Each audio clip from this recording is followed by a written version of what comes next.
Hello friends, welcome to my channel. I am doctor Bina Sethi और आज हम एक बहुत ही इंपॉर्टेंट टॉपिक के ऊपर बात करने वाले लेट ओवुलेशन। बहुत सारी लेडीज को ये देखने में आता है कि उनका ओवुलेशन टाइम से नहीं होता, तो ऐसे क्या फैक्टर्स होते हैं और उनके प्रेगनेंसी के चांसेस कितने कम या ज्यादा हो जाते हैं, इस सारे पूरे टॉपिक के ऊपर आज हम डिस्कस करने वाले हैं। तो सबसे पहले हम ये देखेंगे कि ओवुलेशन जो है वो कौन से दिन में होता है। जैसा कि थोड़ा थोड़ा सब जानते हैं कि पीरियड साइकिल के जो बीच वाले दिन होते हैं उन्हीं में ओवुलेशन होता है। एक्चुअली ऐसा केवल 16% लेडीज को ही होता है, क्योंकि 16% लेडीज ही इस वर्ल्ड में ऐसी हैं जिनका कि 28 डेज का साइकिल होता है और उनका 14th डे के ऊपर ओवुलेशन हो जाता है। और अगर वो 13th डे को रिलेशन बनाती हैं अनप्रोटेक्टेड, तो दे गेट इजीली कंसीव्ड। लेकिन अब आप जानना चाहेंगे कि ऐसा केवल 16% लेडीज के साथ ही? यस, ऐसा केवल 16% लेडीज के साथ ही होता है। आज की जो हमारी भागादौड़ी की लाइफ है, इसके अंदर हमारी डाइट स्टाइल, लाइफस्टाइल सब डिस्टर्ब है। कोई बहुत ज्यादा वर्क कर रहा है तो कोई बिल्कुल भी फिजिकल वर्क नहीं कर रहा है। कोई बहुत ज्यादा खाना खा रहा है, ओवर ईटिंग कर रहा है, तो किसी को अपना गुजारा चलाने के लिए भी खाना नहीं मिलता। तो रीजन कुछ भी हो, हम क्या देखते हैं कि जो लेडीज हैं उनका पीरियड साइकिल 28 डेज से 40-45 डेज तक का भी हो सकता है और 28 डेज से पहले यानी कि 25-20 डेज, 15 डेज का साइकिल भी हो सकता है। जब 28 डेज का साइकिल होता है तो जो आपका ओवुलेशन है वो 14th डे पे होता है। लेकिन जैसे जैसे आपका पीरियड साइकिल 28 से 29, 30, 31, 32 होता है, तो आपका जो ओवुलेशन है वो 15th डे पे, 16th डे पे, 17th डे पे, 18th डे पे, 19th डे पे या 20th डे पे होता है। और अगर आपका पीरियड साइकिल 28 से कम होता है, 27 डे पे, 26 डे पे, तो आप क्या देखते हैं कि जो ओवुलेशन का डे है वो या तो 13th डे होगा पीरियड स्टार्ट होने से, या 12th होगा, या 11th डे होगा, या फिर 10 डेज होगा। लेकिन जिनका ओवुलेशन 10th डे से लेकर 20th डे तक होता है, उनको हम फिर भी नॉर्मल ओवुलेशन की रेंज में रखते हैं। और ऐसा केवल आप समझ सकते हैं 80% लेडीज के साथ ही होता है। और जो 80% लेडीज हैं उनका या तो 10th डे पे या 20th डे के ऊपर या इसके बीच में क्या होगा, कहीं ना कहीं ओवुलेशन होगा। डिपेंड करता है कि उसका पीरियड साइकिल कितने दिनों का है। इन लेडीज को हम लेट ओवुलेशन के अंदर नहीं रखते। और केवल 1/3 लेडीज यानी कि 33% लेडीज ही ऐसी होती हैं जिनका या तो 14th डे पे या 13th डे पे या 15th डे के ऊपर ओवुलेशन होता है। तो ये आप समझ सकते हैं कि हेल्दी लेडीज हैं या फिट लेडीज हैं जिनका पीरियड साइकिल भी नॉर्मल है और जिनका ओवुलेशन भी नॉर्मल आ रहा है। जिनका 20th डे के बाद ओवुलेशन होता है, इनको हम लेट ओवुलेशन की कैटेगरी में रखते हैं, क्योंकि इनके साथ बहुत सारी और चीजें भी जुड़ी हुई होती हैं। अब हम रीजन जानेंगे कि लेट ओवुलेशन के रीजन क्या होते हैं। सबसे पहला और मेजर रीजन होता है PCOS, पॉलीसिस्टिक ओवरी सिंड्रोम, जो कि 6 से 12% लेडीज को देखने में मिलता है।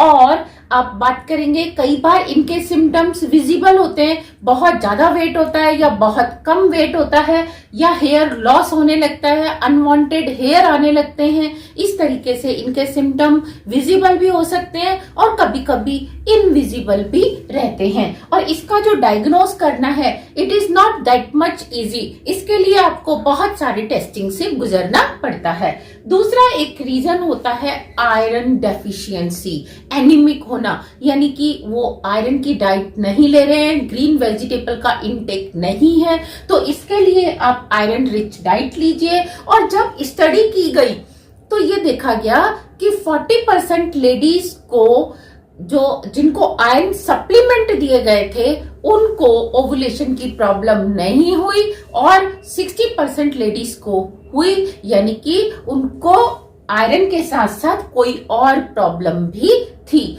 तो जब आप आयरन रिच डाइट लेते हैं तो आपकी बॉडी में हार्मोन लेवल बैलेंस रहता है, आपकी एनर्जी बैलेंस रहती है और आपका ओवुलेशन नॉर्मल पीरियड के दिन से, जिस दिन पीरियड आने वाला है उसके -14 डे पर रेगुलर होता है।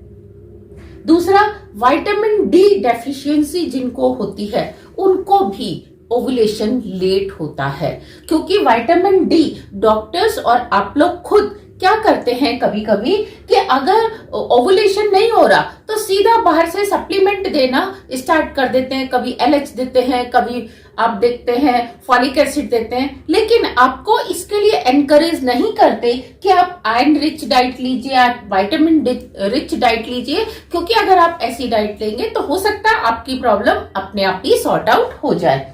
विटामिन डी के लिए आप सीधा सा धूप में भी बैठ सकते हैं और विटामिन डी के जो सप्लीमेंट्स हैं वो रोज नहीं लेने होते हैं, वीक में एक ही दिन लेना होता है, तो आप एक दिन फिक्स करके ले सकते हैं। इसके एक्सेस लेना भी आपके लिए डेंजरस हो सकती है। इसी तरीके से हाइपोथायरॉयडिज्म के केस में आपका मेटाबॉलिज्म स्लो हो जाता है और आपके हार्मोन्स कम बनते हैं, यू फील टायर्ड। इसको आप इजीली ट्रीट कर सकते हैं, इसको आप इजीली डायग्नोस कर सकते हैं। और आप अगर यंग गर्ल्स की बात करें तो out of 3 every one female is suffering from hypothyroidism. इसके भी सिम्टम्स आपको विजिबल होते हैं। कभी कभी आपका थायराइड भी नॉर्मल है, आपका विटामिन डी लेवल भी नॉर्मल है, आयरन भी नॉर्मल है, पीसीओएस भी नहीं है, फिर भी आपको ओवुलेशन नहीं होता, जो कि हो सकता है कि आपके जो दिमाग में पिट्यूटरी ग्लैंड है वो क्या कर रही है, हाई लेवल बना रही है प्रोलैक्टिन का। प्रोलैक्टिन के कई फॉर्म्स होते हैं, उसमें एक मोनोमेरिक फॉर्म होता है। अगर वो आपकी बॉडी में ज्यादा बन रहा है तो आप देखेंगे कि जो प्रोलैक्टिन ज्यादा बनने से आपका ओवुलेशन लेट हो जाता है। इसी तरीके से कुछ गर्ल्स ओवर एक्सरसाइजिंग करती हैं, जिम में जाना, अपने आप को मेंटेन करना ठीक है, लेकिन ओवर एक्सरसाइजिंग ऑब्सेशन तक जाना इट इज नॉट करेक्ट। कुछ का प्रोफेशन ऐसा होता है, दे आर रनर्स और दे आर डांसर्स, उनको उतनी ज्यादा एक्सरसाइज करनी ही पड़ती है। तो दोनों ही इस केसेस में, चाहे आप इंटेंशनली या आप फोर्सफुली या आपकी कोई हेल्पलेसनेस है, आप मजबूर हैं, तो अगर आपकी एनर्जी ज्यादा बर्न होती है और ओवुलेशन के लिए भी आपकी बॉडी को एनर्जी चाहिए। आप ऐसे समझिए कि जब आप ज्यादा रन करके आते हैं, वॉक करके ज्यादा आते हैं, तो आपकी सिर्फ टांगे ही नहीं थकती, आपका दिमाग भी थकता है, आपके हाथ भी थकते हैं, आपकी आंखें भी थकती हैं। इसी तरीके से जब आप एनर्जी को बर्न कर देते हैं सारा फिजिकल एक्टिविटी पर, तो जो बॉडी में केमिकल और बायोकेमिकल रिएक्शंस होनी है उनके लिए एनर्जी बचती ही नहीं है, तो वो भी स्लो डाउन हो जाती हैं और आपका पीरियड भी डिले हो जाता है, ओवुलेशन भी डिले हो जाता है। तो क्या ओवुलेशन लेट होने से प्रेग्नेंट होने में दिक्कत होती है? यस, थोड़ा सा ये देखा गया है कि जिनके ओवुलेशन 10th से 20th डे के बीच में होता है उन्हें इस तरीके की दिक्कत आने के चांस कम होते हैं प्रेगनेंसी में, लेकिन जिनका ओवुलेशन 20th डे के बाद होता है उनको इस तरीके की दिक्कत आने के चांसेस ज्यादा होते हैं। उसमें एक तो विजिबल रीजन है कि आप जानते ही नहीं है कि आपका ओवुलेशन 20 के बाद भी हो सकता है, आप रिलेशन नहीं बनाते। दूसरा, अगर आप किसी तरीके से ट्रैक करते हैं, क्योंकि वर्ल्ड वाइड देखा जाए तो हर सिटी में मिलियंस ऑफ लेडीज जो है अपना ओवुलेशन डे ट्रैक करने के लिए कोई ना कोई मेथड यूज करती हैं, चाहे वो ऐप यूज करती हैं, चाहे वो किट्स यूज करती हैं, या वो अल्ट्रासाउंड कराती हैं, या जो मेथड हम बताते हैं टेम्परेचर मेथड, तो या वो टेम्परेचर मेथड यूज करती हैं। तो जब आपका ओवुलेशन लेट होता है उनको पता ही नहीं चलता कि हमारा ओवुलेशन लेट भी हो सकता है, इसलिए भी उनको प्रेग्नेंट होने में दिक्कत आती है। और कभी कभी जब इतना लेट होता है तब तक एलएच लेवल कम हो जाता है, फिर वो रप्चर नहीं होता, और जब वो रप्चर नहीं होगा तो आपको कंसीव होने में दिक्कत आएगी। तो आप इन सारे फैक्टर्स के ऊपर अगर काम करेंगे तो हो सकता है आपका जो ओवुलेशन है और जो पीरियड साइकिल है वो एक नॉर्मल रेंज में आ जाए और आपके प्रेगनेंसी के चांसेस बढ़ जाए। Thank you very much. Happy pregnancy, all the very best.